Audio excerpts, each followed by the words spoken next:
মুন্সিগঞ্জের ধলেশ্বরী তীরের মিরকাদিম হাট, ভোরে ক্রেতা বিক্রেতার হাট ডাকে জমজমা। আপাতত রুই, কাতল, আইড়, বোয়াল, মৃগেল, কই, শিং সহ স্থানীয় খাল বিলের হরেক রকম মাছ ওঠে এ বাজারে।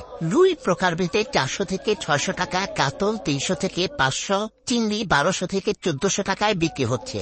বাজারে মাছের রাজা ইলিশ ঘিরে ক্রেতাদের জটলা একটু বেশি, তবে ভরা মৌসুমেও আকাশ ছোঁয়া দাম এই মাছের। 2 দিন আগেও 1800 টাকা কেজিতে বিক্রি হওয়া বড় আকারের ইলিশের বর্তমান দাম 2300 টাকা। ক্রেতারা বলছেন ভরা মৌসুম আর ভারতে ইলিশ রপ্তানি বন্ধ থাকার পরও এমন দাম অযৌক্তিক। তবে বিক্রেতারা বলছেন আগের তুলনায় মাছ কম ধরা পড়ায় বাজারে কমছে না দাম। মাছের আমদানি রোজই মাছ কম, আমাদের যে ব্যাপারীরা মাছ নিয়ে আসে, ব্যাপারীদের জালে মাছ ধরা পড়তেছে না। জেলা মৎস্য অফিসের তথ্য মতে নদী বেষ্টিত মুন্সিগঞ্জে প্রতি বছর 31,000 মেট্রিক টন মাছ উৎপাদন হয়।